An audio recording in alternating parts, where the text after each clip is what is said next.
Welcome back to DevOps Genius Zone. Today we are covering Kubernetes Persistent Volumes, data that survives pod restarts, and if you are working in DevOps or trying to break into the field, especially in the US job market, this is exactly the kind of knowledge that separates candidates who get callbacks from those who do not. Whether you are completely new to this or you are looking to go deeper, stay with me because the last section covers real-world production details that most tutorials never talk about. Here is what we are going to cover today. We will start with why Kubernetes Persistent Volumes is so important in 2025 and what problem it actually solves. Then we will go deep into the core concepts, how it works under the hood, how to get started correctly, the best practices used at companies like Google, Netflix, and Amazon, the most common mistakes engineers make, and a real production example showing the actual business impact. Let us get into it. Section 1: Why Kubernetes Persistent Volumes matters in the US job market right now. Kubernetes is the container orchestration platform running at virtually every major US tech company. CKA and CKAD certifications are among the highest paying in the DevOps field. According to job market data, roles requiring Kubernetes Persistent Volumes skills have seen significant growth in postings year over year. Engineers with hands-on production experience with this technology consistently command salaries 15 to 25% higher than their peers. If you are targeting roles at US tech companies, FAANG, startups, or enterprises, this is not optional knowledge anymore. It is table stakes. And if you already have some experience with it, this video is going to help you understand it the way a senior engineer does, which is exactly what US hiring managers are screening for. Section 2: The core concept explained simply. At its heart, Kubernetes Persistent Volumes exists to solve a specific problem: how do you build and operate software systems that are fast, reliable, and consistent at scale? The traditional approach relied on manual work, tribal knowledge, and heroics from individual engineers. That approach breaks down as teams grow and systems become more complex. The key mental model is desired state management. Instead of telling your system what steps to take, you declare what you want the end state to look like. The tooling figures out how to get there. This declarative approach is fundamentally more scalable and more reliable than manual step-by-step processes. The other critical concept is idempotency. Running the same operation multiple times produces the same result every time. This is what makes automation trustworthy. You can run your pipeline 100 times and get a consistent, predictable outcome. This is what enables the continuous delivery practices that US tech companies depend on. Section 3: How it works under the hood. Understanding the internals of Kubernetes Persistent Volumes is what separates engineers who can follow a tutorial from engineers who can diagnose issues, make architectural decisions, and lead technical discussions with confidence.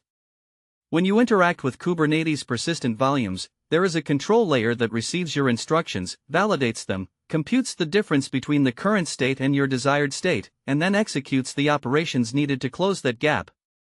This reconciliation loop runs continuously. If the system drifts from the desired state due to a failure, a manual change, or an unexpected event, it automatically corrects itself. The data flow is: you define the desired state, the controller reads the current state, calculates the delta, applies the necessary changes, and reports back. This feedback loop is what makes the system self-healing and observable.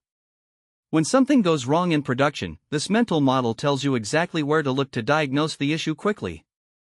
Section 4: Getting started the right way. The most common mistake engineers make when learning Kubernetes Persistent Volumes is jumping straight into configuration without understanding prerequisites and requirements. Here is the correct sequence that senior engineers follow. First, understand the problem before touching any tooling. What exactly are you trying to solve?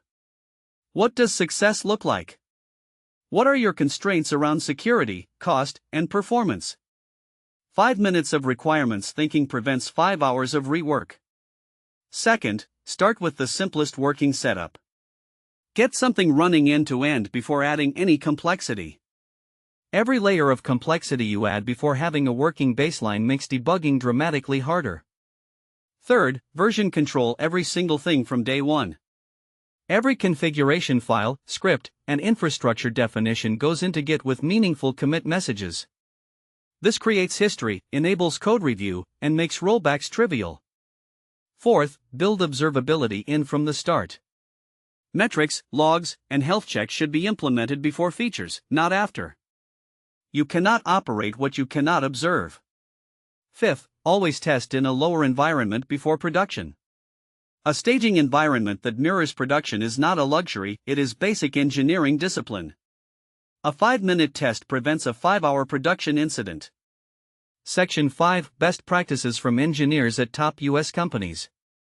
These are the practices used at companies like Google, Netflix, Stripe, and Airbnb that most tutorials and courses never cover. Principle of least privilege everywhere. Grant the minimum permissions required for any task. Never use admin credentials for routine work. This dramatically limits blast radius when something inevitably goes wrong. Small frequent changes over large infrequent ones. Small changes are easier to test, easier to review, easier to roll back, and cause smaller incidents when they fail.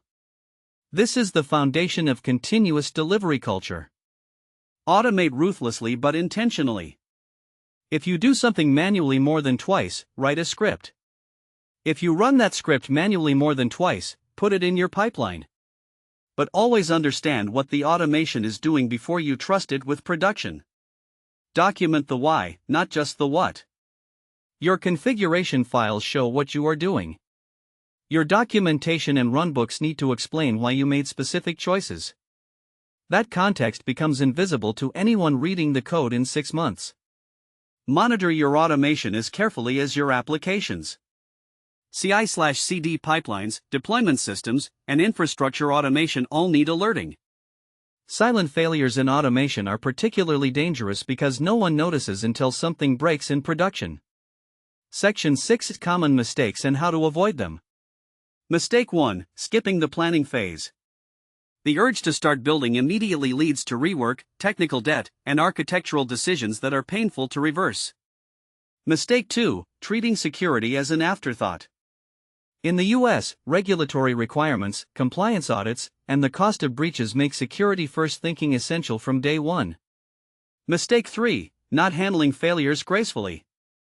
Every automated step needs error handling. What happens when the network is down? When a resource already exists? When a dependency fails? Build for failure from the beginning. Mistake 4, over-engineering before you have real requirements. Build the simplest thing that solves the problem. Complexity should be earned through demonstrated need, not anticipated in advance. Mistake 5, not testing your automation. Automation code needs tests just like application code. Untested automation is a liability in production. A real-world production example. Let me give you a concrete scenario from the US enterprise world.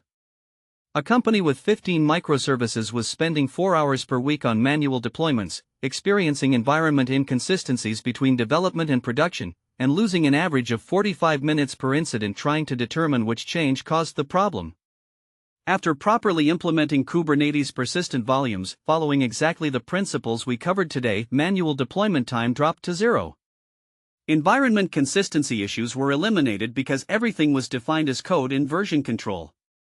Mean time to resolution during incidents dropped by 65% because every change was tracked, auditable, and instantly reversible. That team went from reacting to problems to preventing them. That is the real value of mastering Kubernetes Persistent Volumes. Not just the technical implementation, but the career and business outcome, faster delivery, fewer incidents, smaller on-call burden, and engineers spending their time on work that matters. To summarize, Kubernetes Persistent Volumes is critical in the 2025 US DevOps job market. The foundational concepts are desired state management, the reconciliation loop, and idempotency. Start right by understanding requirements before touching configuration, and version control everything. Follow the best practices around least privilege, small changes, automation, and documentation. Avoid the common mistakes of skipping planning, ignoring security, and not handling failures. If this video helped you, please smash the like button. It helps DevOps Genius Zone reach more engineers in the US who are working to level up their skills and their careers. Subscribe so you do not miss a single video. We publish brand new in-depth DevOps content every day. Drop your questions in the comments. I personally read and respond to all of them. See you tomorrow.